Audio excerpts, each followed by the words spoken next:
Police of Reddit, what is the absolute worst crime scene you've come across? Little girl tells her school nurse it hurts to pee. This leads to her making statements indicating molestation, so they send her to hospital and call me. Same nurse confirms there is trauma to her VJ. Because she is a child, I cannot ask her questions. We set up a forensic interview with people trained to deal with this so it is less stressful, but I can listen in while she is talking to doctors.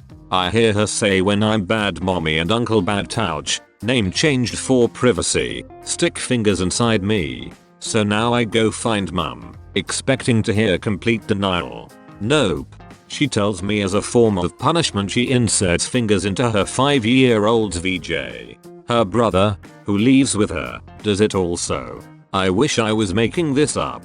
Before you ask, the case was sent to the county prosecutor. I haven't heard anything from it since, which means she pleaded out, it was dropped, or it's still awaiting trial.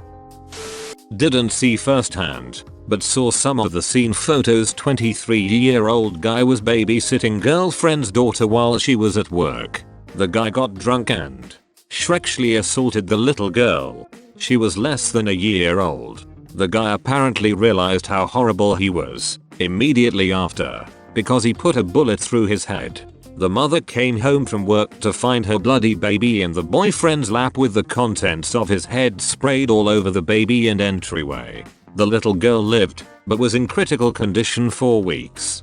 The shootbag boyfriend had penetrated the girl's abdomen. Doctor was certain she'd never be able to have kids. She should be in high school by now, 15 or 16 I would guess.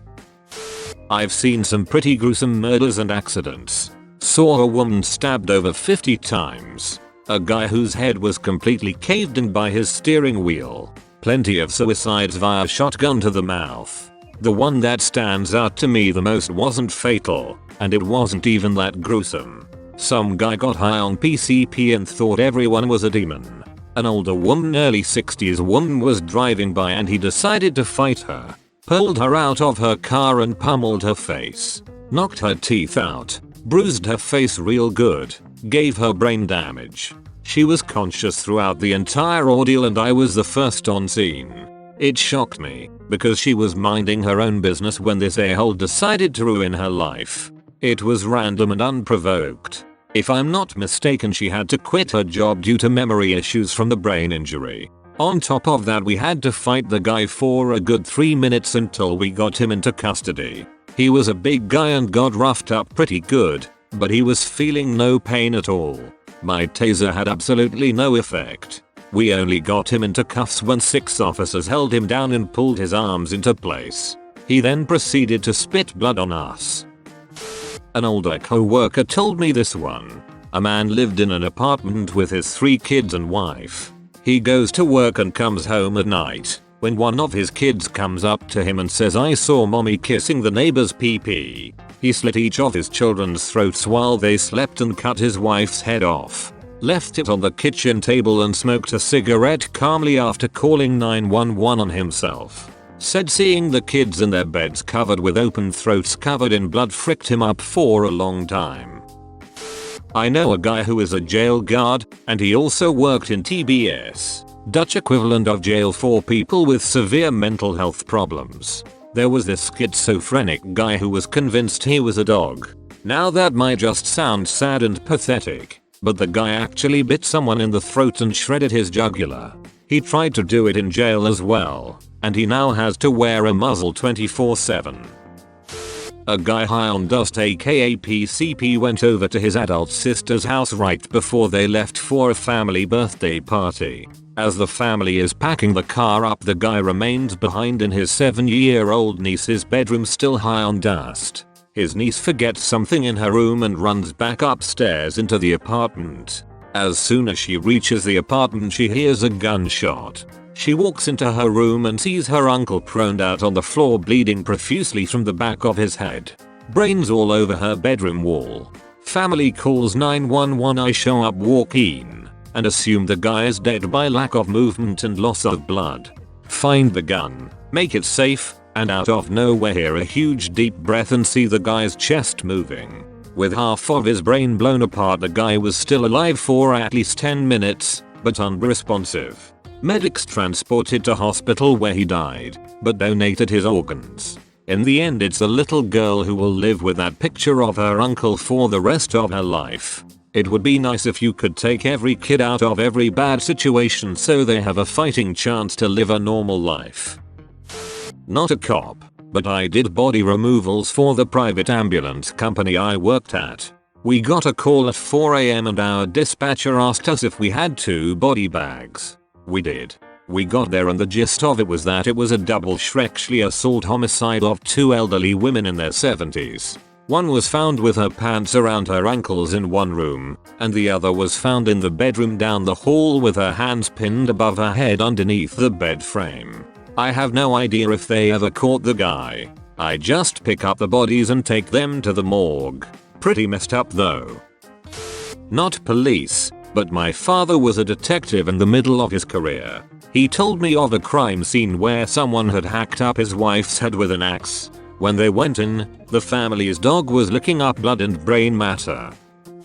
I recently went on a ride along and got to hear a number of stories that happened here in Portland. The absolute worst story was regarding a woman who had died in her home. The police arrived, cleared the home, and found the woman laying in her living room.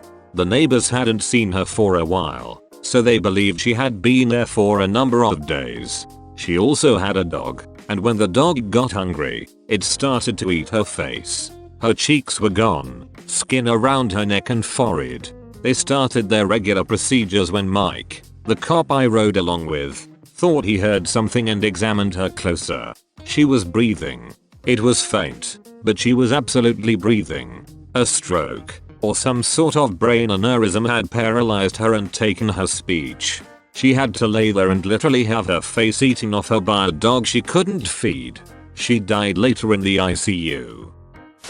Not a policeman, but I know a former forensic scientist. She described a case one time where a father of 2 didn't receive custody of his kids after a divorce. He flipped out and kidnapped his kids. A homeless man handed in 2 plastic bags into a police station a few days later of body parts that had been cut up. She had to reassemble the kids' bodies so they could be identified.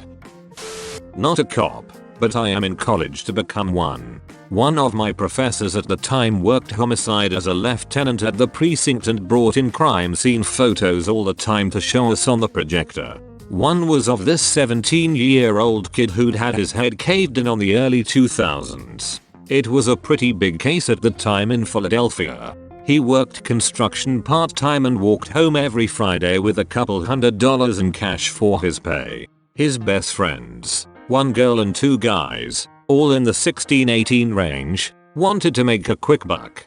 The girl lured him to this regular meet-up spot 4 shreks out near some woods. When he started taking his clothes off, the 3 friends jumped him. The 18-year-old guy, if I remember right, had a hammer, and his brother had a cinder block. Kid didn't stand a chance. His parents had to identify him based on the clothes he was wearing, because there was practically nothing left of his face or hands. Defensive wounds.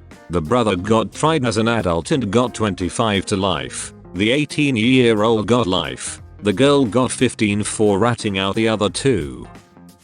My father was a cop for 25 years. He's seen some shoots in his time. Here's what he thinks was his worst crime scene. A domestic murder where a husband attacked and killed his wife with hammer blows to the head.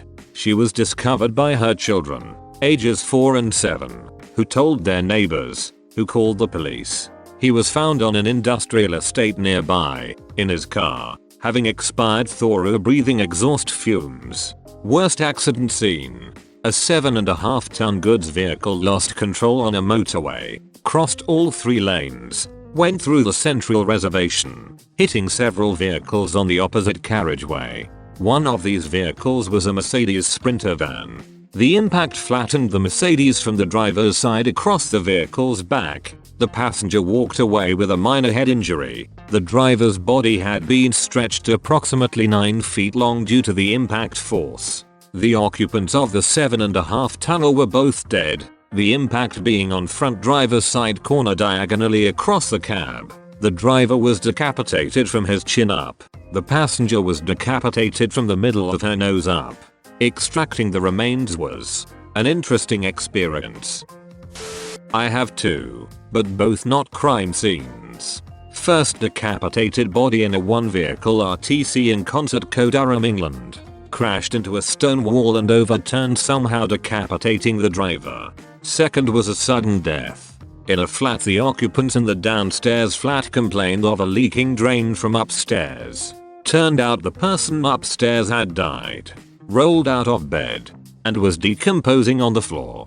The leak was the various body fluids from the deceased. It wasn't all I ever saw, but certainly the worst. My career was effectively ended by a lady that got hit by a car. It basically ripped her whole face off, except her eyes, basically from the nose down. You could see her vocal cords. She was convulsing on the ground, and a crowd of people were standing around her. I was first there, and she was still alive. There was absolutely nothing I could do for her at that point. It was obvious she was bleeding out. I got down on the pavement, cradled her in my arms and told her she would be okay, while I tried to stop some of the bleeding. I knew I was lying, but I wanted her to not feel alone and scared when she died. She passed in my arms as the medics showed up. They worked on her for a bit, but they called it before the chopper landed. 2 weeks later I quit. I've had severe PTSD since then. I drink a lot to self-medicate.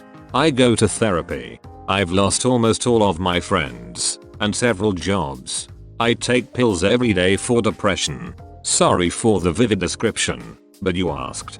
I can still smell it, see it, the works.